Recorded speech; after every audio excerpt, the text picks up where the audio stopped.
devo frenar. Paragraph itu.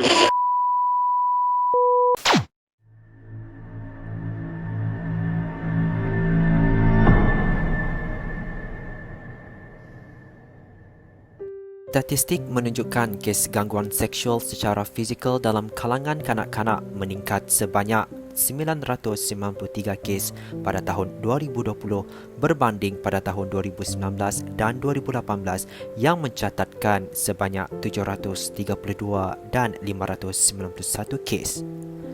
Manakala masalah gangguan seksual bukan fizikal pula dicatatkan sebanyak 51 kes pada tahun 2020 yang meningkat dibandingkan dengan tahun-tahun sebelumnya.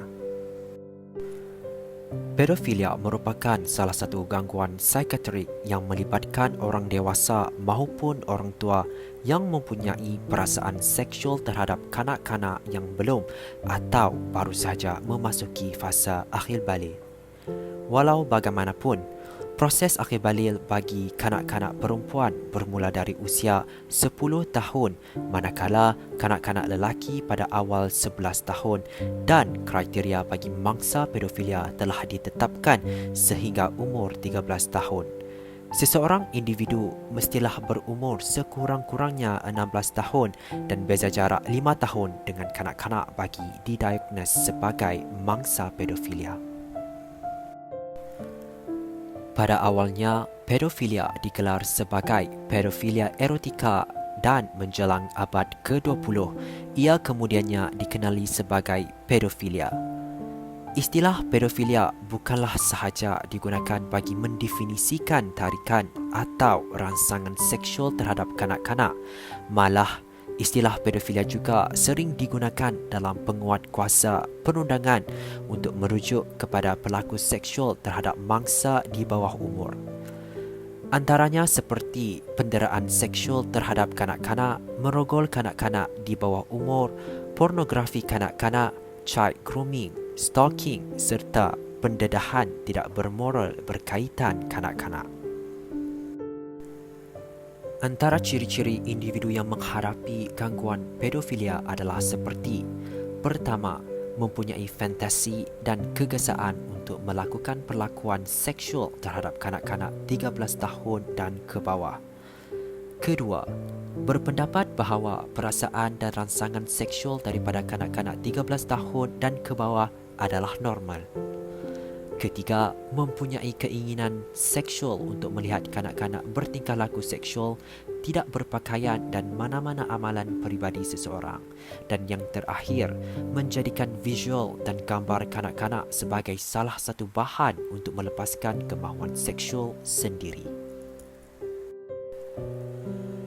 Dalam konteks umum di Malaysia, terdapat 3 faktor yang mendorong kepada perkembangan tarikan seksual terhadap kanak-kanak di bawah umur.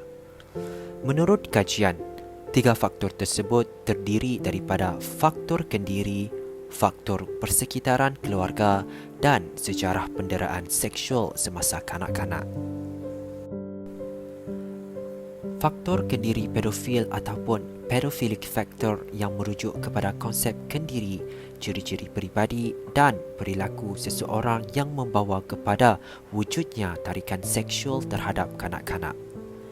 Keinginan seks yang tinggi terhadap kanak-kanak merupakan faktor utama yang membawa kepada berlakunya jenayah seksual ini.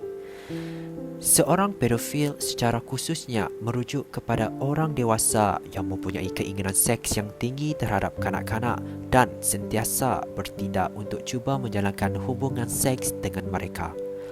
Kadar pengulangan jenayah dalam kalangan pedofil adalah lebih tinggi dan golongan ini memerlukan intervensi yang berlainan berbanding kecelaruan seksual yang lain.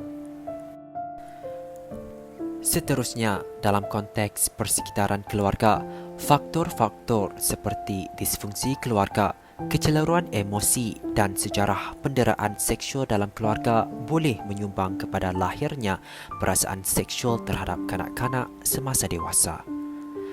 Kajian di Malaysia mendapati bahawa kebanyakan masalah sosial seperti gangguan seksual, rogol, pedofilia dan ketagihan internet adalah disebabkan oleh keruntuhan institusi keluarga, kekurangan ilmu agama, pengaruh budaya luar, pengaruh media, desakan rakan-rakan dan kurangnya sokongan persekitaran. Dalam kes pedofilia, terdapat penyelidik yang berpendapat bahawa keruntuhan moral dan kemanusiaan berkemungkinan disebabkan oleh perkembangan internet pada abad ini. Sesetengah kes wujudnya tarikan seksual terhadap kanak-kanak adalah disebabkan oleh sejarah penderaan seksual yang lampau. Di luar negara, terdapat bukti yang mencadangkan bahawa kanak-kanak perempuan yang terdedah kepada hubungan seks akan lebih cenderung untuk membesar sebagai penagih seks, manakala kanak-kanak lelaki akan berkemungkinan menjadi pedofil. Tambahan pula, penjenayah seksual kanak-kanak mempunyai kadar pengalaman penderaan seksual semasa kanak-kanak yang lebih tinggi, yakni 28 hingga 35% berbanding penjenayah seksual terhadap orang dewasa. Hal ini secara tidak langsung mengukuhkan lagi pandangan bahawa sejarah penderaan seksual semasa kanak-kanak mempunyai berkaitan yang tinggi terhadap kewujudan pedofil. Tiada kajian yang dapat membuktikan bahawa pedofilia ini boleh ditangani. Sebaliknya, usaha yang dilakukan adalah untuk meningkatkan kawalan terhadap rangsangan seksual, mengurangkan keinginan seks atau kemahiran pengurusan diri kepada individu yang bermotivasi untuk mengelakkan tindakan terhadap tarikan seksual mereka. Di Malaysia, salah satu langkah bagi mengatasi masalah ini adalah dengan mewujudkan pendidikan awal seks dalam pendidikan formal. Perkara ini akan melahirkan peringatan dalam kalangan kanak-kanak sebagai salah satu medium untuk mendidik mereka supaya lebih berhati-hati akan isu ini. Selain daripada itu, ibu bapa perlu memainkan peranan yang sangat penting dengan melihat dan memantau keselamatan anak-anak secara berterusan. Realitinya, anak-anak amat memerlukan kasih sayang dan perhatian daripada ibu bapa mereka sendiri. Bertindaklah segera melaporkan kepada pihak polis dan mangsa perlu dibawa ke hospital untuk pemeriksaan lanjut sekiranya ada antara ibu bapa yang mendapati anak-anak mereka menjadi mangsa pedofilia. Kesimpulannya, kerjasama dan sikap peka daripada semua pihak termasuklah masyarakat, ahli keluarga, jiran tetangga dan rakan murid amat diperlukan dalam mengembeling tenaga membantu kerajaan menangani isu pedofilia ini. Pada masa yang sama, sokongan moral yang berterusan amat diperlukan oleh mangsa bagi meningkatkan semula kekuatan dan keyakinan diri mereka untuk meneruskan kehidupan lebih bermakna. Akhir kata, langkah-langkah proaktif terutama dari segi penguatkuasaan undang-undang perlu diambil agar keselamatan mangsa terus terjamin.